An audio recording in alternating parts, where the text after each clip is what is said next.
in every chapter in this book that I wrote, What Jesus Learned from Women, I discovered something, right? In some of them, I was blown away by what I discovered.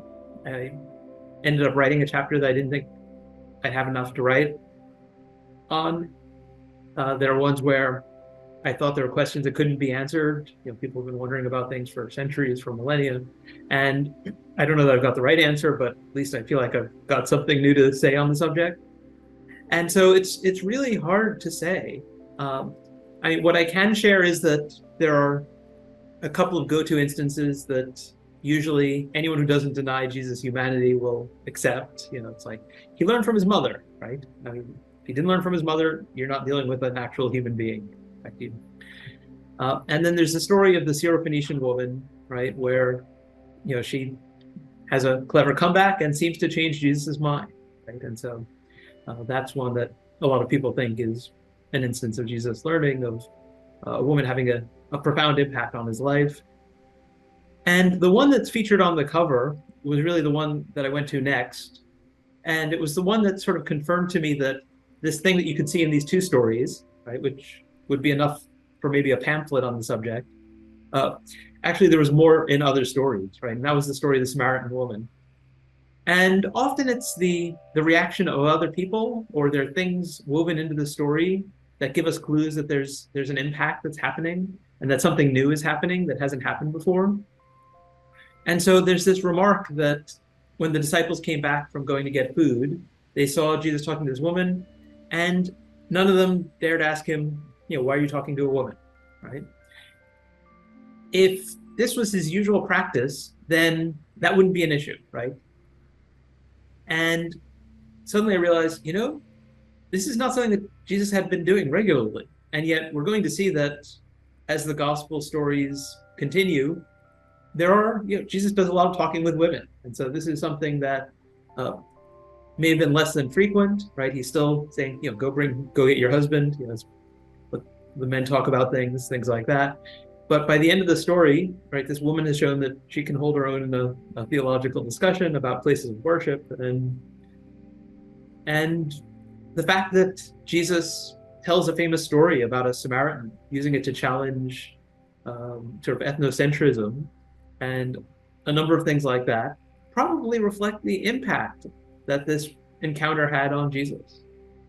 And so the story affected me in a number of ways. The whole book affected me in a number of ways.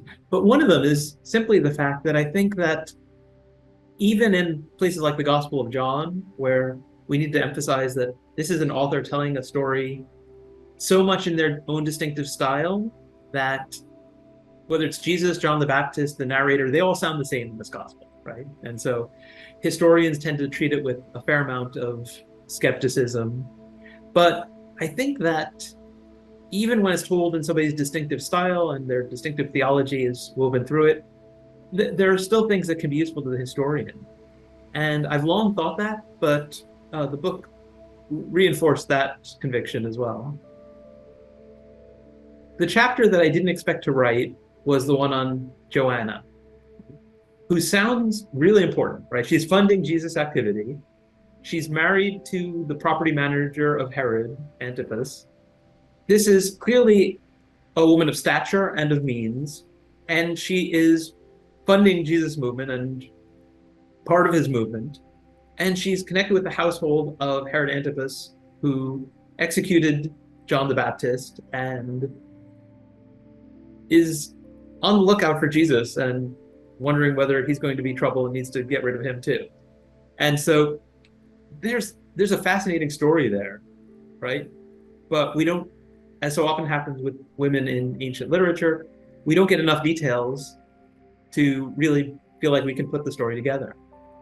And as I was thinking about this, I knew I was going to have in the last chapter something like the sort of Hebrews 11, style treatment. There are all these others that we could mention, right? Time, prevents us from telling the story of such and such and such and such. And so figured at least would go in there. But then came across this suggestion that Joanna in the Gospel of Luke might be none other than Junia, mentioned in Romans 16. And Junia is somebody that Paul greets and says is a relative of his. right? He uses a word that means kin. In theory, could mean, just like fellow Jews or something like that. But there are lots of people that he greets that are fellow Jews that he doesn't call kin. And so it suggests that there were people in the Jesus movement who were Paul's relatives before Paul, right? And so that in itself helps us to put together some of the story of early Christianity in a fascinating way, right? And once we put Junia and Joanna together, right? I hate identifying two characters. There's so many instances of it's like it's the sinful woman and the woman caught in adultery and Mary Magdalene and Mary of Bethany, and we're going to just turn them all into one big character. It's like probably not the right way to interpret those stories. But in this case, as I resisted, and said, well, probably not, I pulled on the threads of both of them and found they just intersected in interesting ways. And I think, the connection with Paul, helps make, one of the important takeaway points that I think is part of the message of this book, not just for me as the person who did the research, but for readers.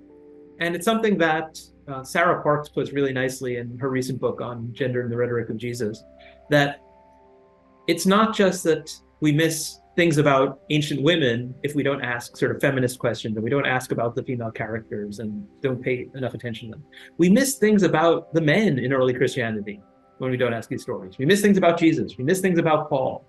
And so just general questions don't get answered when we neglect this part of the story. The other person who comes to mind, the woman accused of adultery that's in some manuscripts of John chapter 8, but not in our earliest manuscripts. And so it's a fascinating story just in terms of whether it's canonical, whether it's historical. And I don't think it was originally part of the Gospel of John, but it circulated so widely that I think it probably does reflect an actual incident in the life of Jesus. And that one I think is important because there too, I feel as though there are more clues in the story to help us piece together the situation than we realize, because we pay all of our attention to the men. Okay?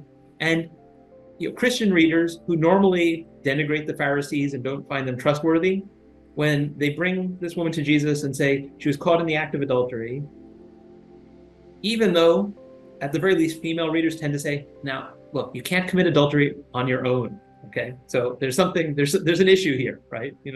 But a lot of people just take them at face value, say, she was pulled out of a bed with another man, and then they didn't bring him there because he was maybe somebody important, and so then it's like none of that comes up in this discussion, and it would have if they bring this case to Jesus, right? And I don't know about you, but I've seen plenty of movies and TV versions where this is happening somewhere out in a dusty area, and they have the stones in their hands, they're ready to put her to death, and it's just Jesus stepping. They bring the woman and the case to Jesus in the temple courts, right? That's what the Gospel of John says explicitly. And so this is not, we're about to stone her, but what do you think? This is a case, there's some kind of issue here, there's some kind of puzzling aspect to this. And so we're going to use it as a test of Jesus's reasoning ability and his his proficiency with the law. The Pharisees were famous for seeking to avoid the death penalty whenever they could, right? Josephus tells us this about them, and we also get it from the rabbinic tradition. And so if they're testing him, they're probably testing him to see, can he solve this case and get this woman off? They also say that the law requires that she be stoned. And if this were a normal case of adultery, there would be a death penalty, but there's no requirement of stoning. And so the requirement of stoning indicates that this is actually a case of a betrothed virgin.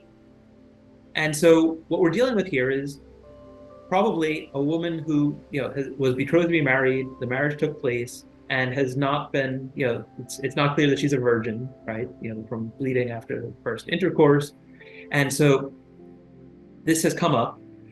And we have all these details in the background which allow us to flesh out this. This is probably a woman that we would consider a minor, right? And so whether, whatever else we might piece together that might have happened, this is not somebody that we consider somebody at an age of consent, right? And so lots of aspects of this story become disturbing. And this story actually took an emotional toll on me as I started to realize, I have not paid enough attention to this woman and the details in the story that allow us to, piece together things about her. And so, to make a long story short, and to also not give away everything that's in the book, so that people will hopefully decide they want to read it, that story includes Jesus bending down and writing in the dust. And of course, it's dust on the floor of the temple. And we actually have from archaeology tiles that were part of the temple floor. And so we know what the temple floor was like. It had these ornate designs on it. And so Jesus is not writing something that is legible, right? You can't write on, multicolored tiles, in a well-trafficked area and have it be legible. And so I think that that act is significant, but I think it's something other than what he was writing that was the point.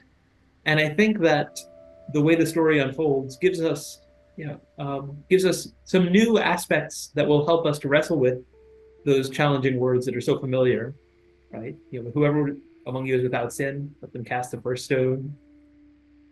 And so it's a story that really took a toll on me, but partly because I realized that this woman is a minor and is, there's more to it, and this story is not what lots of sermons had led me to think it was about.